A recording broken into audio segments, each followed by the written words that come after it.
It's a very good afternoon. You're watching ZTN News Blitz. Let's take a look at our top stories. Shock as Zimbabwe banks sell United States dollar notes at a premium. June exams marking hangs in the balance as markers demand more money. In entertainment, man of the moment dancehall chanter Jar Masters dreams of speaking to God. And in sport, Zimbabwe champions FC Platinum set for another CAF run. Banks in Zimbabwe are charging a 10% premium for smaller denominated United States dollar notes. A survey by ZTN in the capital Harare showed that a number of financial institutions are charging the premium. Already, the parallel market dealers are charging between 12 and 15% for smaller denominations. Bankers Association of Zimbabwe President Ralph Watungwa said the 10% premium was justified. Because the cost of importing smaller denominations is much higher than importing the higher denominations. So I'm sure it is purely on a cost recovery basis, because the part of the charging system when you import cash from anywhere in the world, the smaller denominations weigh the same as a bigger denomination. And therefore, you get charged a higher percentage.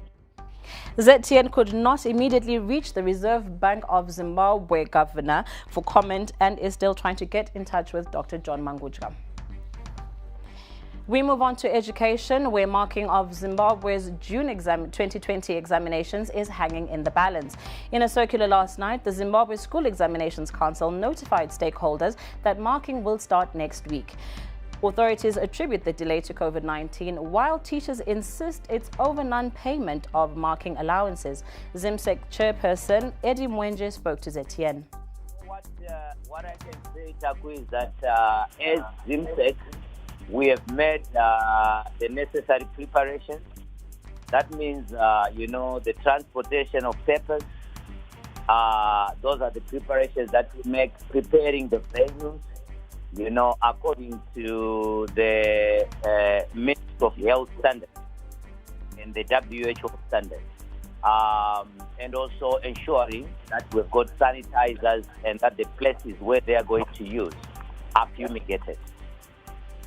So we were saying that actually first week of September, everything to roll on.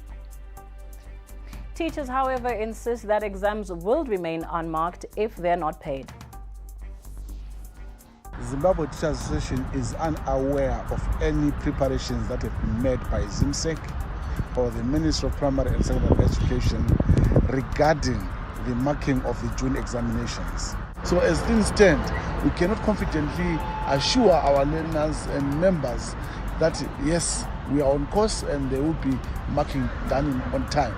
And at the same time, we are going to avert the crisis approach that we have always had in the past, where teachers go into marking without prior knowledge of what they are entering into. The people at ZimSec think that they know it all, and they just proceed as usual.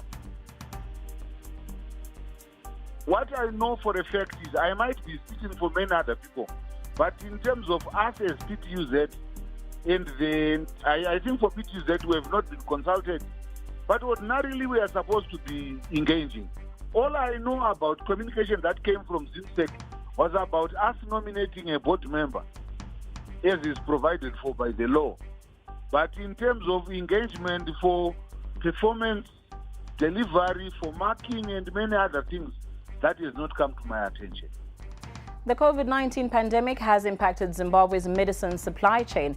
To resolve the problem, authorities are expanding the country's drug manufacturing.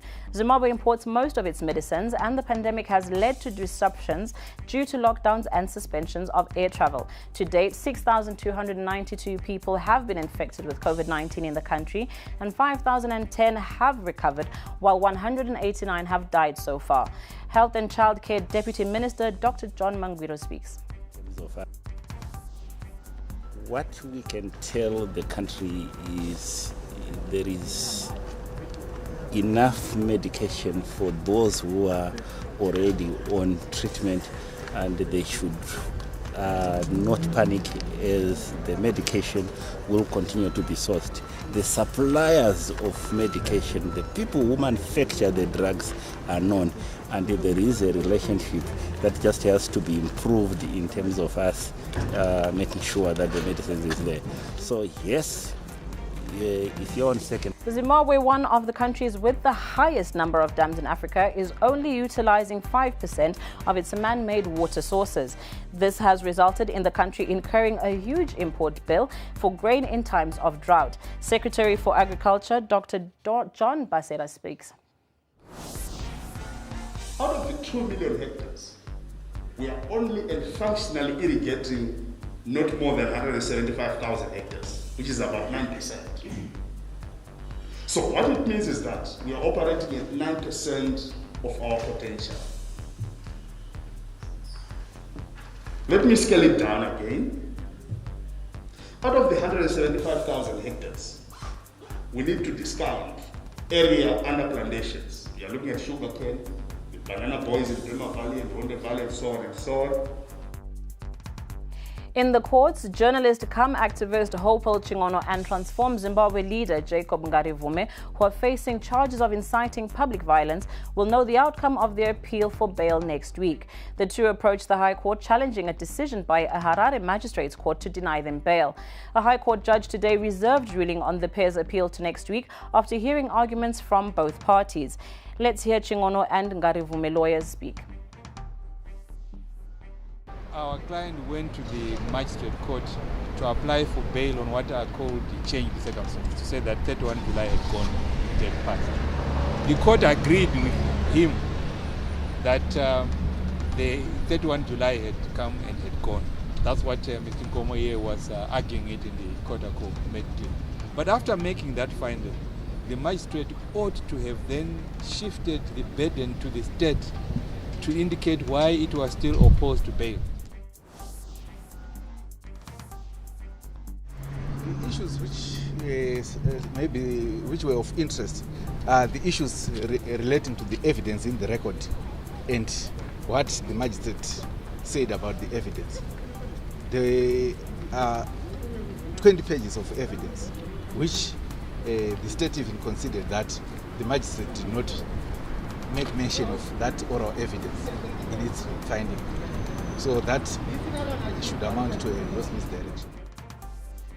South Africa's former President Jacob Zuma will today appeal a court ruling which ordered him to pay legal costs running into millions of rand from his own pocket. In papers filed before the Supreme Court of Appeal, he contended that fraud and corruption charges against him were motivated by political vengeance and spite. Zuma is appealing a personal costs order given against him by the North Gauteng High Court in December 2018 related to his failed bid to review then Public Protector Thuli Madonsela's state of capture report. The report ultimately led to the establishment of the Commission of Inquiry into State Capture led by Deputy Chief Justice Raymond Zondo. Ugandan President Yoweri Museveni has declared Saturday a national day of prayer following a dramatic rise of COVID-19 cases. The country recorded its highest single-day infections of 308 last Saturday. On Thursday, the Ministry of Health reported 155 people had tested positive, minutes before President Museveni announced a public holiday, calling on Ugandans to pray for God to deliver the country from pandemic. President Museveni tweeted that an unnamed individual approached him with a vision from God with instructions that he organize national prayers.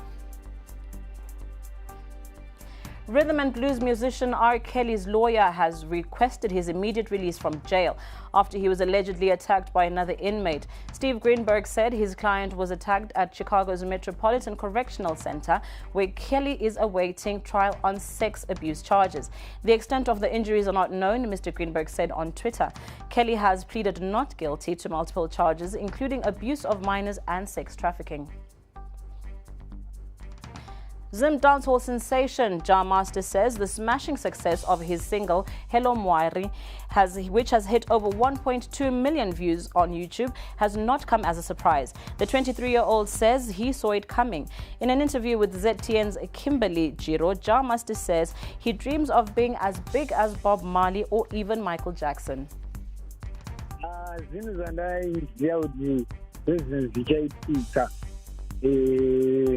Through basarangu randaita kubhadhara but mwaranga satapindi magoals edu isusu tinoda kuricha malevels ana Bob Marley nana Michael Jackson ndo malevels atoda kutry kuita kuricha. Meanwhile, as he basks in the sun thanks to his banger, the artist, whose real name is Rodney Mashandure, is angling towards collaborations with international artists such as Diamond Platinum and Jarcura. With showbiz, organizers of the Zimbabwe Music Awards say the annual awards ceremony will be held next year on February 6th. ZTN's Takuchi Hambakwe spoke to Zima spokesperson Benjamin Nyandoro. We are having Zima 2021 on February 6th. It's a Saturday, more inclined to improving the setup that we had at the Highlands Country Club. What were some of the lessons that you learned from the last year, the comeback last year? I know there were many talking points after the award ceremony. People commended you for staging a glitz and glamorous event, but there were some, talking points regarding nominations as well as winners. What were some of the key lessons you learned? What we can say is that we have flattened the learning curve. We took note of many concerns raised after Zima 2020, and we did quite an extensive and it's actually ongoing consultative process. It involved looking at the rules, the criteria, the processes that should be adhered to ensure that all stakeholders are satisfied. We move now to sports, where FC Platinum are likely to represent Zimbabwe again in the CAF Champions League. This is after the Confederation of African Football General Secretary Abdel Munam Bar's announcement that associations like the Zimbabwe Premier Soccer League could engage the same team that played in the previous season. This only applies where the local season is cancelled. The Zimbabwe 2020 campaign is yet to start after it was delayed by the coronavirus pandemic. The PSL had set August and September period for a possible kick-off. But after the government extended the lockdown, the games now look to start beyond the proposed time. We are proposing, and actually this is something planned by in the regulations, is to leave it to the federations to propose us, the clubs to be engaged. Where, for instance, if the league has been cancelled, this edition has been cancelled, they can engage the same team as last year.